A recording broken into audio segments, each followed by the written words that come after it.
Bismillah walhamdulillah wa salatu wassalam ala rasulillah wa ala alihi wa sahbihi wa man ittaba'a huda. Amma ba'du, comme je vous l'ai dit, hafizakumullah, je n'ai pas préparé quelque chose, donc on va faire assez bref. C'est comme je vous l'ai dit, donc ici je vous renvoie vers la kalima que j'ai enregistrée pour les frères de Nouakchott aujourd'hui, pour un rassemblement qu'ils avaient aussi aujourd'hui à Jamia al-Imam al-Tabari. Et j'aurais aimé que vous écoutiez pour en profiter. Je pense que vous avez écouté, mais c'est vrai que la kalima était en arabe. Donc certains d'entre vous qui êtes encore en train d'apprendre, il est plus propice de faire un cours en français ou de faire une kalima en français. Comme je vous l'ai dit, je n'ai rien préparé. Cette kalima était quelque chose qui était sur un sujet précis. Et là, je veux pour vous un sujet un peu plus général, puisque la chose qui vous rassemble, en dehors de la religion d'Allah tabaraka wa ta'ala et de la sunna du prophète Mohammed sallallahu alayhi wa sallam, c'est que vous êtes réunis dans ce pays, At-Tayyib al-Mubarak, Misr, l'Égypte, Harasahullah, pour étudier, pour rechercher la science. Et le titre du cours que j'ai donné aujourd'hui aux frères de Nouakchott, c'était un cours sur l'étude de la science pendant le mois de Ramadan. L'étude de la science pendant le mois de Ramadan, pendant le mois béni de Ramadan. Donc pour ceux qui ont écouté donc, le cours et qui l'ont compris, en résumé, j'évoquais les paroles qui ont été rapportées de nos salaf, à l'inverse de ce que certaines personnes prétendent, que nos salaf, ridwanullahi alayhim, délaissaient l'étude de la science pendant le mois de Ramadan, comme il est rapporté parfois que l'imam Malik ibn Anas al-Asbahi, qui est mort en 179 de l'Hégire, comme vous le savez, rahimahullah ta'ala, fermait al-Muwatta et délaissait les cours de hadith et se tourner vers l'adoration. Et dans cela, ils veulent, qu'ils le veuillent ou qu'ils ne le veuillent pas, mais ils laissent entendre que l'étude de la science n'est pas une adoration. Kalla wallah, l'étude de la science est une des plus grandes adorations. C'est même la meilleure adoration surérogatoire. C'est même la meilleure adoration surérogatoire. Comme le dit l'imam al-Shafi'i Mohammed ibn Idris al-Muttalibi al-Qurashi, qui est mort en 201 de l'Hégire, rahimahullah ta'ala, en 204 de l'Hégire, pardon, rahimahullah ta'ala, ce grand savant, où il disait Talabul ilm, afdalu min salatin nafilah. Demander la science, rechercher la science est meilleur qu'une prière surérogatoire. Et comme le disait Mohammed ibn Shihab al-Zuhri, Mohammed ibn Muslim ibn Ubaydillah ibn Shihab al-Zuhri, rahimahullah ta'ala, qui est mort en 124 de l'Hégire, qui faisait partie des grands imams de At-Tabi'in, des chouyours de l'imam Malik, entre autres. Il disait Ma ubidallah bimithli al-fiqh. Allah Azza wa Jalla n'a pas été adoré par une chose comme la compréhension, comme le fiqh, comme l'étude de la religion, l'apprentissage de la religion, comme on pourrait le traduire. Et ceci a été rapporté d'un grand nombre de salaf, comme il est rapporté de Abdullah ibn al-Mubarak, rahimahullah ta'ala. Ce grand imam, Abdullah ibn al-Mubarak, qui faisait le djihad une année et qui faisait donc la guerre une année et qui faisait le hajj l'année d'après. Ce grand savant parmi as-salaf, où il disait Talabul ilm afdalul a'mal liman hasunat niyyatuhu. Talabul ilm, la recherche de la science, est la meilleure des œuvres pour celui qui a une bonne intention, comme cela est rapporté de Sufyan ibn Sa'id al-Thawri, qui est mort en 161 de l'Hégire, rahimahullah ta'ala, et d'autres parmi as-salaf. Et ces paroles, ce sont des paroles qui sont générales, que ce soit pendant le mois de Ramadan, ce mois Mubarak, ce mois béni, comme le dit le prophète sallallahu alayhi wa sallam, comme il disait à ses compagnons, il leur annonçait la bonne nouvelle, il leur disait Atakum shahrun mubarak, shahru Ramadan, il vous est venu un mois béni, le mois de Ramadan, que ce soit pendant ce mois béni ou dans un autre mois de l'année. L'étude de la science, la recherche de la science religieuse pour celui qui a une bonne intention, celui qui est sincère dans son intention et qui recherche la science selon la sunna du prophète sallallahu alayhi wa sallam et selon la voie de nos pieux prédécesseurs, celui-ci sera dans la plus grande des adorations surérogatoires lorsque cette recherche de la science est quelque chose de surérogatoire, et la recherche de la science parfois est quelque chose d'obligatoire, comme le dit le prophète sallallahu alayhi wa sallam, Talabul ilm faridatun ala kulli muslim, demander la science, rechercher la science est une obligation pour tout musulman. Et Al-Fudayl ibn Iyad disait rahimahullah ta'ala kullu amalin kana alayka fard fata'allumuhu alayka fard. Toute œuvre qui est une obligation pour toi, eh bien rechercher la science, apprendre cette adoration, apprendre et rechercher la science de cette adoration est une obligation aussi pour toi. Donc la recherche de la science est quelque chose qui qui est différente selon la science que tu recherches. Si tu recherches la science des obligations religieuses pour toi, eh bien cette recherche de la science est elle-même obligatoire. Si tu recherches la science d'une chose surérogatoire, eh bien cette recherche sera elle-même une chose surérogatoire. Et vous n'êtes pas sans savoir, barakallahu fikum, que la recherche de la science, comme je l'ai dit, est une des plus grandes des adorations, et les mérites de la recherche de la science sont nombreux. Ils ont été évoqués dans le livre d'Allah, comme cela dans la sunna du prophète Muhammad sallallahu alayhi wa sallam. Dans le livre d'Allah, nous trouvons la parole d'Allah tabaraka wa ta'ala, où il dit Azza wa Jal, yarfa'illahu alladhina amanu minkum walladhina utul ilma darajat. Dans le sens approximatif de ces paroles, Allah élève en degrés ceux qui ont eu la foi, ceux qui ont cru, et ceux qui ont reçu la science, ou ceux qui ont acquis la science. Et il suffit à une personne pour connaître la place élevée, le mérite de la science, le fait que Allah tabaraka wa ta'ala a fait attester les gens de science, ceux qui ont reçu la science, les gens de science, il les a fait attester à la chose la plus grandiose à propos de laquelle on peut attester, qui est wahdaniyatuhu, qui est tabaraka wa ta'ala son unicité. Il dit Azza wa Jal dans son livre Shahidallahu annahu la ilaha illa huwa wal malaikatu wa ulul ilmi qa'iman bil qist. Dans le sens approximatif de ces paroles, Allah atteste qu'il n'y a d'autre divinité digne d'adoration en dehors de lui, ainsi que ses anges et ceux qui ont reçu la science, ainsi que les anges et ceux qui ont reçu la science, dans le sens approximatif de ces paroles. Tout cela atteste de cela. Donc Allah Azza wa Jal a fait attester les gens de science, ceux qui ont reçu la science, ceux qui ont recherché la science religieuse bien sûr, de la plus grande chose, de la chose la plus grandiose à propos de laquelle on peut attester, qui est son unicité, tabaraka wa ta'ala. Et ceci suffit comme bien et comme mérite à la science religieuse. Nous voyons ainsi que le prophète Muhammad sallallahu alayhi wa sallam nous dit dans ce hadith qui est rapporté par Abu Huraira, qui se trouve dans As-Sahih, il dit sallallahu alayhi wa sallam man salaka tariqan yaltamisu fihi ilman sahhala Allahu lahu bihi tariqan ila al-jannah. Dans le sens approximatif de ces paroles, celui qui emprunte un chemin par lequel ou dans lequel il recherche la science, Allah Azza wa Jal lui facilitera par ce chemin un chemin vers le paradis, dans le sens approximatif de ces paroles bien sûr, sallallahu alayhi wa sallam. Et il y a dans ce hadith un réconfort pour celui qui est celui qui se voit accorder le succès dans la recherche de la science, comme pour celui qui est en dessous de cela. Celui qui est en dessous de cela, pour qui ceci est difficile, pour qui il est plus long d'apprendre et le chemin est plus ardu. Puisque le prophète sallallahu alayhi wa sallam a dit ici, celui qui emprunte un chemin par lequel il recherche la science.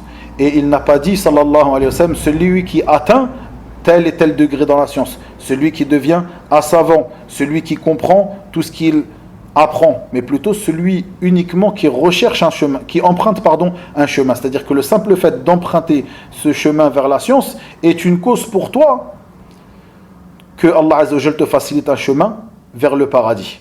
Puisque ce qui est voulu par la science, sans aucun doute, c'est les œuvres. Ce qui est voulu par la science, par l'apprentissage de la science, c'est de mettre en pratique cette science. Car en vérité, la science, comme le disent les savants, comme le disait As-Salaf, la science est un arbre et les œuvres sont ses fruits. Et la science est un père, est un géniteur, et les œuvres sont ses enfants. Donc, un arbre qui ne donne pas de fruits est un arbre qui n'est pas viable, un arbre duquel on ne profite pas, comme un géniteur qui n'a pas de descendance est un géniteur qui n'est pas dans les us et coutumes quelqu'un de complet, quelqu'un qui est aussi complet que quelqu'un qui aurait une descendance. Ceci est très important de le remarquer. Comme cela, nous voyons plusieurs hadiths dans la sunna qui sont un réconfort pour celui pour qui l'étude de la science est plus ardue et plus difficile. Il y a certaines personnes qui se voient faciliter l'apprentissage de la science, mais ça ne veut pas dire qu'ils sont agréés pour autant auprès d'Allah tabaraka wa ta'ala. Plutôt, ce qui est notre but à tous lorsque nous empruntons ce chemin vers la science, c'est l'agrément d'Allah tabaraka wa ta'ala. Son agrément est recherché à lui plaire, azza wa jal, à pouvoir, par cette science, l'adorer au mieux, être accepté auprès de lui, tabaraka wa ta'ala. Nous voyons par exemple, lorsque dans le hadith rapporté par notre mère Aïcha, radiyallahu anha, dans As-Sahihayn, les deux recueils authentiques de hadith, le recueil de l'imam al-Bukhari et le recueil de l'imam Muslim, le prophète sallallahu alayhi wa sallam nous dit: من قرأ القرآن وهو ماهر فيه من قرأ القرآن وهو ماهر فيه أو به فهو مع السفرة الكرام البررة ومن يقرأ القرآن ويتتعتع فيه وهو عليه شاق فله أجران. Dans le sens approximatif de ces paroles, sallallahu alayhi wa sallam, celui qui lit le Coran et qui le lit d'une bonne manière, qui est bon dans cette récitation du Coran, eh bien celui-ci, il sera avec As-Safara, Al-Kiram, Al-Barara, avec les anges.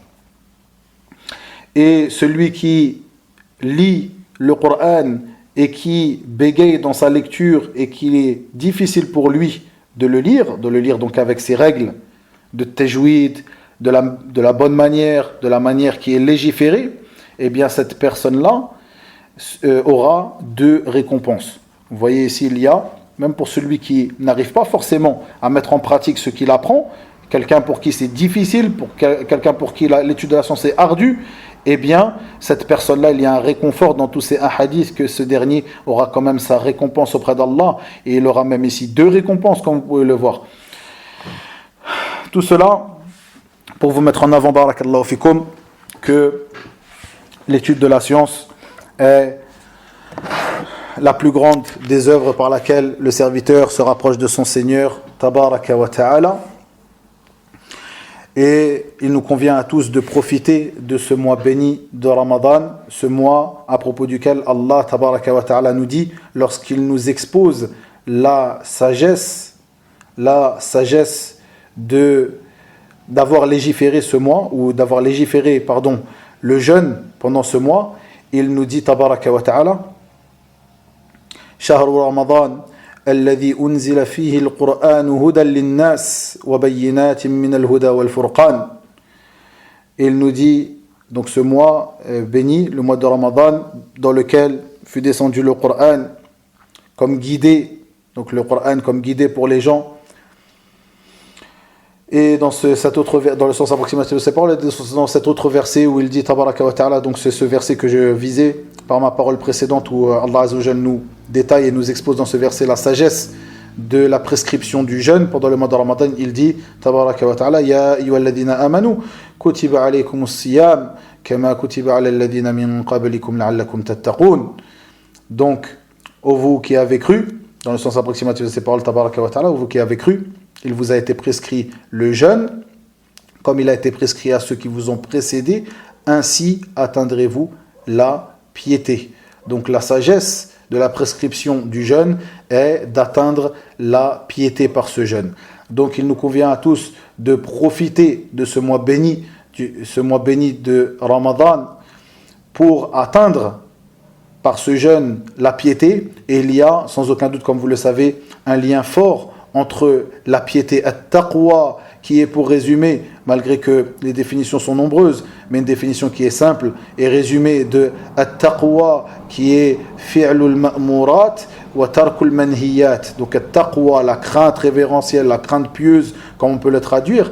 At-taqwa, c'est le fait de faire ce qui nous est ordonné et de délaisser ce qui nous est interdit. Eh bien, il y a, comme vous le savez, un lien fort entre at-taqwa, donc cette crainte pieuse, et l'apprentissage l'apprentissage de la science. Comme le dit Allah tabaraka wa ta'ala: ya ayyuhalladhina amanu in tattaqullaha yaj'al lakum furqana. Dans le sens approximatif de ces paroles, ô vous qui avez cru, si vous craignez Allah, il vous accordera un discernement. Un discernement ici, la science. Le discernement dans la religion, la science, la clairvoyance. Barakallahu fikum. Donc il nous convient de profiter de ce mois, de profiter de ce jeûne par lequel nous nous élevons en degré, incha'Allah tabaraka wa ta'ala, et par lequel nous acquérons la crainte d'Allah tabaraka wa ta'ala, chacun à son niveau, cette crainte qui est pour nous un facteur qui nous permettra d'atteindre aussi et d'acquérir la science dans la religion d'Allah tabaraka wa ta'ala, de par ce lien fort qu'il y a entre les deux.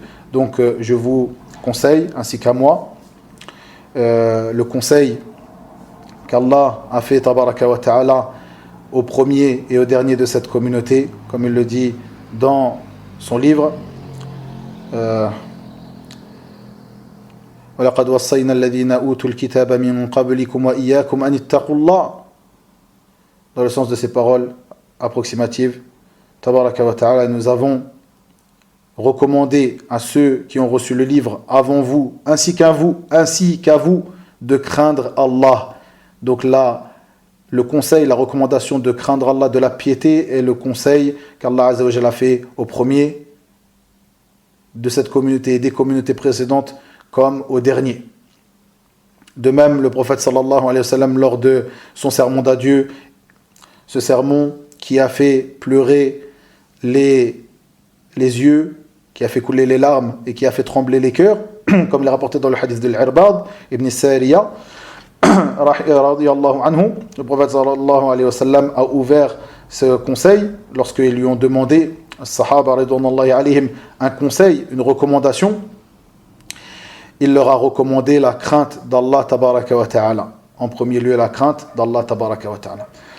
Donc je vous recommande ceci ainsi qu'à moi, et de faire des efforts dans l'étude de la science, légiférer ce pourquoi vous avez voyagé dans ce pays, At-Tayyib al-Mubarak, l'Égypte, de rechercher à apprendre la science d'Allah tabaraka wa ta'ala comme l'a apprise ceux de notre communauté, les meilleurs de notre communauté, ceux qui nous ont précédés, nos pieux prédécesseurs, ridwanullahi alayhim. De cette manière-là, de prendre la science de là où nous devons l'apprendre, c'est-à-dire de la bouche des savants en premier lieu, et des livres recommandés et des livres écrits par les savants de cette communauté, de réunir ces deux-là du moment que vous êtes dans un pays où il y a des savants. Walillahi alhamd. Et l'Égypte est un pays où il y a beaucoup, où il y a de nos savants sur la sunna. Walillahi alhamd, vous pouvez profiter d'eux, et ceci est un grand bienfait pour vous. Je terminerai, barakallahu fikum, par une faïda qui nous montre l'importance de redoubler d'efforts dans l'apprentissage de la science. Ceci afin d'être profitable pour la communauté, pas d'être profitable pour la communauté en étudiant un petit peu, en étudiant quelques années et ensuite en recherchant une popularité qui ne vaut rien auprès d'Allah tabaraka wa ta'ala par les réseaux sociaux et autres, mais plutôt de rechercher la science, de s'élever dans la science et d'être profitable pour la communauté du prophète Mohammed sallallahu alayhi wa sallam d'une manière effective. Alors que ce que nous voyons aujourd'hui, c'est que certaines personnes qui pensent être profitables ou qui se veulent être des gens profitables sont des gens qui sont peut-être plus nuisibles pour la communauté du prophète sallallahu alayhi wa sallam. Donc certains exemples que j'ai donnés dans cette parole que j'ai donnée aux frères de Jami' al-Imam al-Tabari aujourd'hui, ceux qui ont écouté le cours en arabe et qui l'ont compris auront compris ces exemples. Je les donne ici en français afin que nous profitions un petit peu plus. Je vois qu'il y a une mauvaise connexion. Est-ce que vous entendez bien? Non. Tamam. T'entends très bien. Tamam. Donc je terminerai barakallahu fikum par ces exemples qui nous montrent l'importance de redoubler d'efforts dans l'étude de la religion d'Allah tabaraka wa ta'ala afin d'être profitable pour cette communauté. J'ai évoqué plusieurs exemples qui m'ont interpellé lors de certaines de mes lectures pendant le mois de Ramadan. Le premier de ces exemples, comme en ce qui concerne le, comment ils disent en français, l'inhalateur pour les gens qui sont asthmatiques, la ventoline, ce qui est connu sous le Le nom de Ventoline, c'est le nom du médicament, mais bref, les inhalateurs pour les gens asthmatiques. Est-ce que ceci est quelque chose qui vient couper le jeûne, rompre le jeûne ou non? Il faut savoir que les savants ont divergé. Il y a des savants qui voient que celui-ci annule le jeûne et d'autres qui voient qu'il n'annule pas le jeûne, et ceci constitue, wallahu alam, le plus grand nombre des savants, et ceci est la vérité, wallahu alam, c'est l'avis le plus juste. Mais ce qui est important de voir, ce qui m'a interpellé pendant certaines de mes lectures depuis le début de ce mois, est que effectivement les savants ont divergé et que des assises ont été effectuées, c'est-à-dire que les savants se sont réunis pour discuter de plusieurs choses qui n'existaient pas auparavant. Est-ce que ces choses-là viennent rompre le jeûne ou non? Et parmi ces choses, les inhalateurs. Et il faut savoir qu'ils ont discuté de cela il y a longtemps, c'est-à-dire ça remonte à il y a longtemps. Donc aujourd'hui, lorsque tu recherches à propos de l'inhalateur, la ventoline, etc., tu cherches, même peut-être que tu tapes sur Google, Allahu Alam, en français, tu vas trouver des fatwas des gens de science qui te disent que ceci n'annule pas le jeûne. Et alhamdoulilah, tu as reçu ta fatwa, ou tu as lu la fatwa, ce qui te concerne, alhamdoulilah. Mais tu ne te rends pas compte de la fatigue et des efforts qui ont été fournis par ces savants pour étudier cette affaire-là, pour étudier ce sujet et statuer à propos de cette chose, donc la ventoline. Est-ce que cette chose est une chose qui vient rompre le jeûne ou non?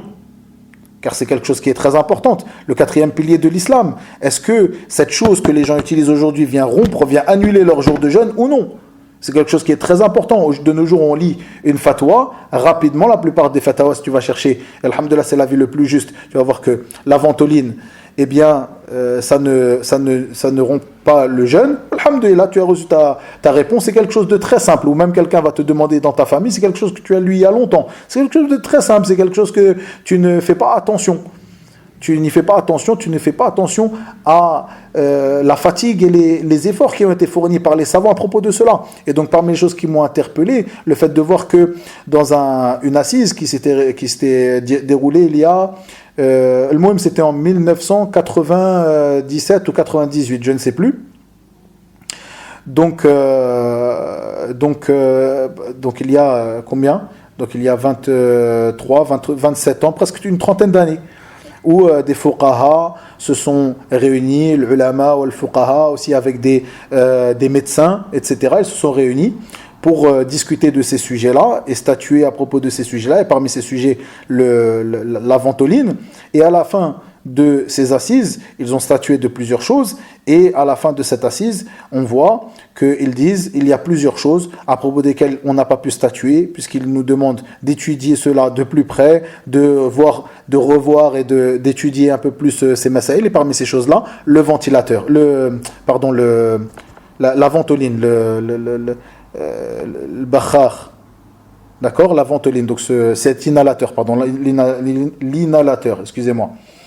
Donc on voit que c'est quelque chose qui nous paraît très simple, mais c'est une chose à propos desquelles des savants, des fuqaha se sont réunis et ont discuté et ont apporté les preuves et ont discuté à propos de cela pour statuer dessus. Et même à la fin de cela, ils n'ont pas pu statuer dessus, ils ont remis cela plus tard pour étudier un peu plus l'affaire. Comme cela, je lisais dans un livre qui est très profitable, il s'appelle Al-Qawaid al-Hisan, des règles à propos du tafsir du Coran, que notre cheikh Adil Sayyid, Abu Yusuf, Hafidahullah Ta'ala, nous avait déjà enseigné dans des dawrat ilmiya par le passé. Et ce livre-là qui est de l'imam Abdurrahman ibn Nasir al-Sa'di, rahimahullah ta'ala, le cheikh de Cheikh ibn Uthaymin, et dont Cheikh ibn Uthaymin a donc un léger commentaire aussi sur ce livre, que vous pouvez trouver facilement dans As-Souq. Nous trouvons dans ce livre, et au passage ce livre-là est un livre qui était apprécié ou qui est apprécié de notre cheikh Abu Yusuf, Adil Sayyid, Hafidahullah ta'ala, qui conseillait même de le lire et de le relire à chaque Ramadan. De le lire et de le relire, d'accompagner sa lecture du Coran, de la lecture de ses règles dans le tafsir du Coran. Il dit dedans, Cheikh Abdurrahman Saadi, il parle de Al-Barqiyat. Donc Al-Barqiyat, ce sont les télégraphes. Un télégraphe ou un télégramme. Un télégramme ou un télégraphe. Le même les télégraphes. Ce qu'on envoie par télégraphe ou par onde radio ou par onde télégraphique. Ce qui était à l'époque, puisque c'était il y a des dizaines d'années maintenant. Et donc, il parle de cela à propos de la manière comment dire, de recevoir l'information que le croissant lunaire, le nouveau croissant du mois de Ramadan, a bien été observé dans telle et telle région. Et Cheikh Abdurrahman Saadi nous dit que voilà, ça peut être aussi attesté lorsque quelqu'un l'a vu dans une région du pays et il envoie ceci par onde ou par appel ou par onde télégraphique ou par onde radio. Et Cheikh Ibn Uthaymin dit dans le commentaire quelque chose qui m'a interpellé. Il dit que notre cher Cheikh Abdurrahman nous parle de cette affaire et il n'est pas dérangé, en gros, dans le sens approximatif de ses paroles, il n'est pas dérangé par ses inventions. Par ses inventions. Il parle de ses inventions, Allahu Akbar. Ce sont des choses que vous, peut-être, vous n'avez jamais vues. Les jeunes d'entre vous n'ont peut-être vu peut-être que dans des livres. Donc, ce genre de choses qui sont, même moi qui ne suis pas très vieux, on n'a jamais utilisé le télégraphe, bien sûr, mais c'est quelque chose qui a été utilisé dans certains contextes. Tout ça pour dire que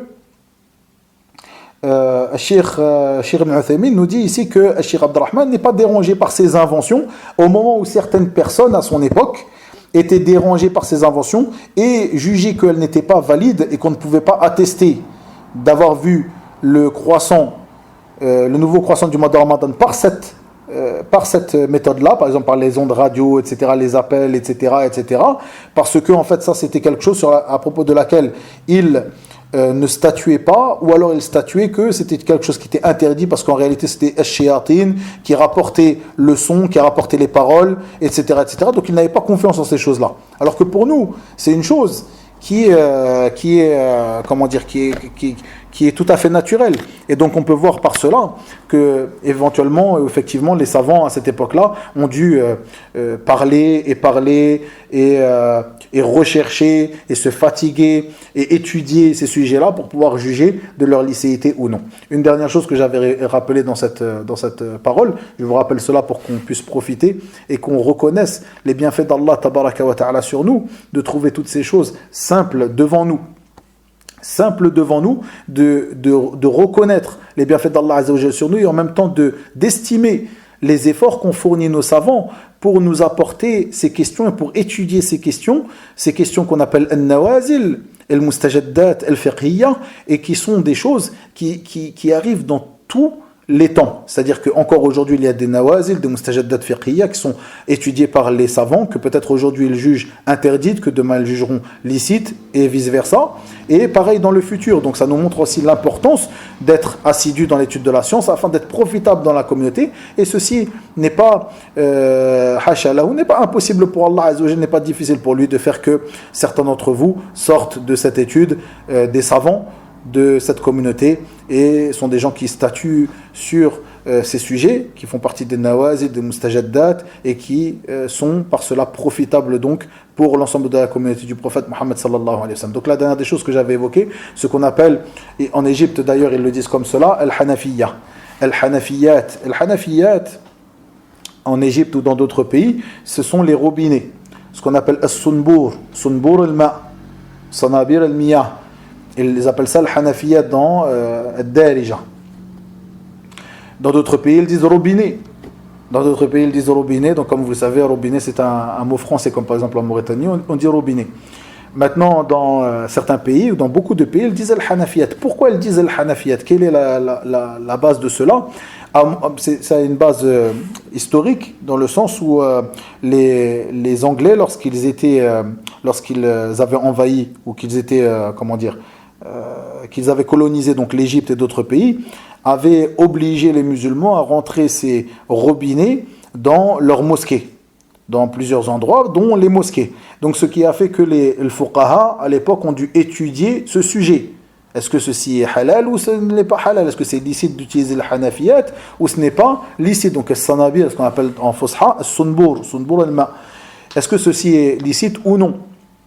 Et donc, les ulama, les fuqaha se sont réunis pour essayer de statuer là-dessus. Chacun a donné une fatwa. Et les seuls qui ont donné la fatwa comme étant quelque chose de licite, qui était même quelque chose qui facilitait aux musulmans, ce sont al-ahnaf. Donc les suiveurs du madhab de l'imam Abu Hanifa, al-Ahnaf. Et c'est pour cela que ces robinets ont été appelés al-Hanafiyat, en référence à al-Ahnaf, al-Hanafiyoun, ceux qui ont donné le fatwa de la licéité, alors que les fuqaha ou la plupart des fuqaha des autres madhahib voyaient que ceci n'était pas licite d'utiliser donc al-Hanafiyat. Donc quelque chose qui est simple pour nous, que l'on trouve dans toutes nos maisons, qu'on n'a même pas pensé que parfois on voit dans certains endroits, peut-être dans certains villages ou etc., dans certains pays, où c'est un manque de confort, qu'on n'a pas l'eau, on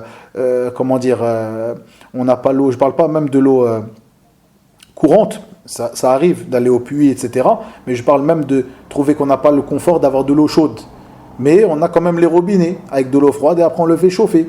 Al-Muhim, c'est une chose qui est simple, qu'on voit et qu'on ne s'imagine même pas vivre sans un robinet, alors qu'à l'époque, ils n'avaient pas ces robinets. Une fois que les robinets sont arrivés, ils ont dû étudier les robinets, etc., qu'est-ce qu'il en était. Donc tout ça pour dire, barakallahu fikum, et je termine sur cela, tout ça pour dire que il faut reconnaître les efforts de ces savants et il nous faut aussi redoubler nous-mêmes d'efforts dans l'étude de la religion d'Allah tabaraka wa ta'ala, car la communauté du prophète Mohammed sallallahu alayhi wa sallam a besoin de ulama, de fuqaha, hulama, hukama qui seront profitables pour cette communauté et pas en ayant étudié quelques petites années, un petit temps et un petit peu, et en étant au milieu d'un peuple de borgnes, comme en étant au milieu d'un peuple d'aveugles comme le borgne, c'est-à-dire en étant le roi, au milieu d'un peuple de personnes qui ne voient rien. Ce n'est pas ça le but de l'étude de notre science. Et ce n'est pas comme ça que nous serons profitables, bien au contraire. Il se peut, comme on dit, nisfu tabib yufsidul badan, la moitié d'un médecin, il vient faire du mal au corps. Quelqu'un qui est à moitié un médecin, n'est pas un médecin complet, lorsqu'il va donner un avis médical, il va faire du mal plus que du bien à son patient. Comme cela, nisfu faqih yufsidud din, la moitié d'un faqih, la moitié d'un jurisconsulte, il vient faire du mal à la religion. Barakallahu fikum. Donc Allah, ayyuha al-ikhwa, fi talab al-ilm al-shar'i, redoubler d'efforts dans l'étude de la science. يا طالب العلم لا تبغي به بدلا لقد ظفرت ورب اللوح والقلم وقدس العلم واعرف قدر حرمته في القول والفعل والآداب فالتزم. Et comme il dit le prophète sallallahu alayhi wa sallam, ihris ala ma yanfa'uka wa la ta'jaz. Barakallahu fikum. Recherche ce qui t'est profitable et ista'in billah, demande de l'aide à Allah tabaraka wa ta'ala. Recherche ce qui t'est profitable, recherche la science légiférée. Wa ilahuna wa billahi tawfiq wa sallallahu wa sallam wa barak ala nabiyyina Muhammad wa akhiru da'wana alhamdulillahi rabbil alamin.